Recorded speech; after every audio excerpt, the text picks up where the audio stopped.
Existe muito sangue no sudário, tanto que você fica estarrecido com a crueldade dos romanos que impuseram tanta dor a este indivíduo.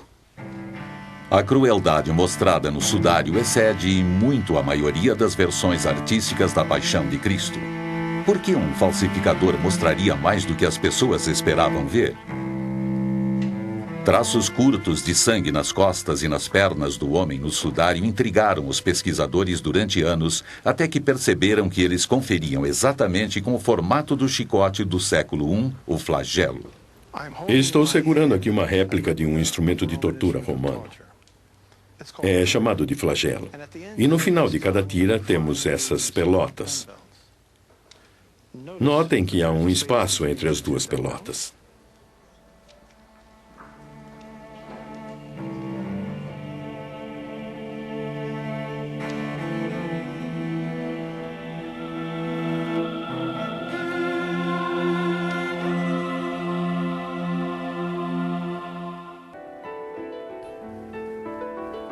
No final dos anos 70, um grupo de cientistas pressionou a igreja para que permitisse um exame do sudário com tecnologia moderna. Finalmente chegou-se a um acordo e o projeto de pesquisa do sudário de Turim, o STURP, foi até a Itália. O STURP foi montado principalmente com o propósito de examinar o sudário para descobrir como a imagem tinha sido formada. Mas tínhamos um grande problema, que era nunca ter visto o objeto que íamos estudar antes de chegar lá. Era como uma expedição para uma parte desconhecida de uma floresta. Levamos conosco a última palavra em tecnologia. Todos os tipos de equipamentos que existiam para determinar como a imagem tinha sido formada. Pensei que ia entrar, ver o sudário, caminhar até ele, examinar as pinceladas e ir embora. Vernon Miller era um outro cientista do grupo. No início, ele também tinha uma atitude cética. Quem me contou a primeira vez a respeito do sudário de Turim foi Barry Schwartz, e para mim não passava de um conto de fadas. Mas o objetivo do STURP era descobrir o mecanismo que fazia a imagem aparecer num tecido de linho, e não o de autenticar o pano como a verdadeira mortalha de Cristo. Bem, aliviado dessa responsabilidade, podíamos encarar a tarefa de uma forma mais objetiva. Eu não sabia o que era o sudário. Membro do STURP, Don Lin, tirou folga de seu trabalho normal como diretor do programa de imagens digitais da JPL para a NASA. Na época estávamos trabalhando no programa Viking, envio de aparelho para Marte. Na verdade, só tivemos um dia para montar o equipamento, desembalar, montar e calibrar tudo. E naquela noite era para examinarmos o sudário por volta da meia-noite. E sabe, por volta das 11 horas, um pouco cedo para o nosso espanto, o sudário foi trazido pelo corredor até a sala.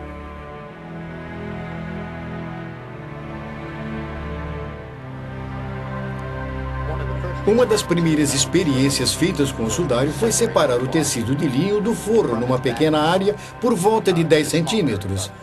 Isso nos permitiu olhar pela primeira vez o verso ou o lado de baixo do sudário de Turim, em 400 anos. E essa imagem foi feita no momento exato, quando eles deram a primeira olhada no verso do sudário.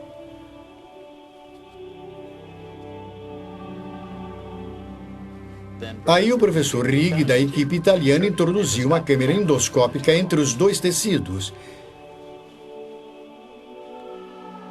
Quando eu vi a luz focalizando por baixo aquela terceira mancha de sangue, eu desliguei as luzes da sala. Ele ligou o foco de luz e pela primeira vez pudemos ver que as manchas de sangue haviam penetrado no tecido, como era normal, mas a imagem não aparecia. De imediato, uma descoberta importante. Quando se olha de frente, tanto a imagem quanto o sangue são vistos claramente. Mas quando o raio de luz vem por trás do sudário, o sangue é visível, mas a imagem não. Era uma coisa que não sabíamos até aquele momento e que significava que a imagem não podia ser uma pintura, ou haveria uma densidade de tinta no sudário que apareceria na foto com a luz focalizada. Estávamos ansiosos para saber se o sangue era verdadeiro ou não. Quando eu examinei o sudário nos testes iniciais, o sangue não me pareceu verdadeiro. O sangue parecia muito vermelho e fresco para uma coisa que supostamente tinha 2.000 anos de idade. Para provar se o sangue era verdadeiro, pegamos amostras com uma fita colante, que bem mais tarde mandamos para exame de laboratório. Só muitos meses depois tivemos a confirmação de que era sangue de fato. Bom, no próximo slide mostramos o sangue verdadeiro na fibra do tecido.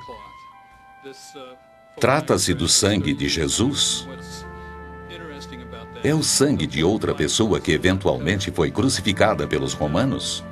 É o sangue de um homem inocente usado para criar um embuste espetacular?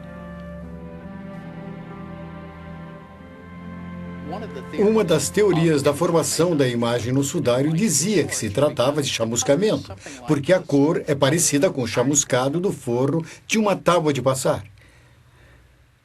Na luz natural, o chamuscamento e a imagem são parecidas. Como o chamuscamento reflete a luz ultravioleta, fotografamos o sudário usando raios ultravioleta. A imagem do corpo não apareceu. Conseguimos imagens maravilhosas no sudário, mas a imagem do corpo não apareceu, provando que a imagem não era formada por chamuscamento. Quanto ao que poderia ter causado a imagem, os cientistas descartaram possibilidade após possibilidade.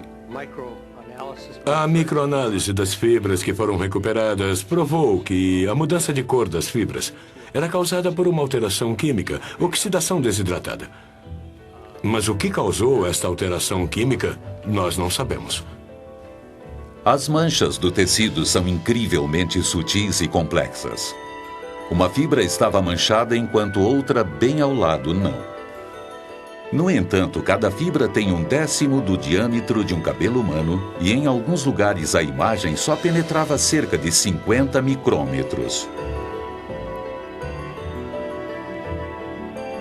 Um método para aplicação de tintura com tão pouca profundidade assim é desconhecido.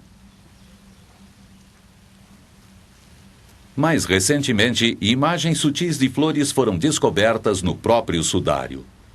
Esta área está sendo cuidadosamente pesquisada pelo Dr. Alan Wenger, da Universidade Duke, e pela sua esposa Mary. Wenger levantou a hipótese de que algumas imagens fora do corpo no sudário eram manchas de flores. Ele chegou a esta conclusão através do trabalho do físico alemão Oswald Scheuermann. Ele percebeu isso, mas de início eu não sabia do que ele estava falando. Só mais tarde percebi que a imagem de uma flor se parecia muito com um crisântemo. Quando me afastei e olhei ao redor, comecei a ver várias imagens iguais a esta no sudário. Com certeza elas foram colocadas ao redor do corpo no momento do enterro. O propósito das flores não é conhecido. Talvez um fumigante, já que o corpo era enterrado às pressas. Ou quem sabe, só para honrar o morto. E estudando o sudário com muito cuidado, parece que chegamos a identificar nada menos do que 28 destas flores. Wenger fez um estudo detalhado do sudário comparando as imagens com fotos em tamanho real das plantas semelhantes existentes na região. Além disso, conseguimos determinar a época da floração. E todas estas flores aparecem em março ou abril, o que indica que isso ocorreu na Páscoa, na época da crucificação. Mar Morto, Israel. Muitas plantas reconhecidas pelos Wengers parecem ser nativas da região de Jerusalém. Eles mostraram suas descobertas para o maior botânico de Israel, Avinoam Danim.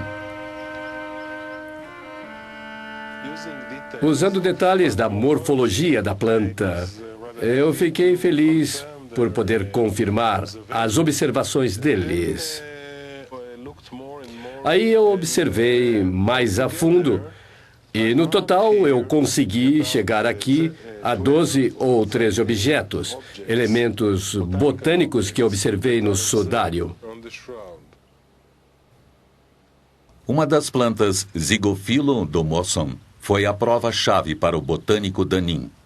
Não só ele viu sua imagem no tecido, mas até encontrou detalhes ainda mais exatos do que os Wengers.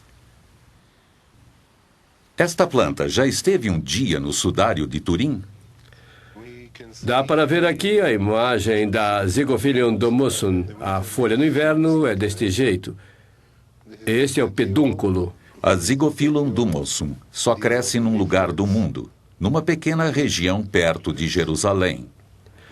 As 4 folhas que eu encontrei são tão claras que posso afirmar que o pedúnculo da Zygophilium do Muson foi colocada no sudário na primavera.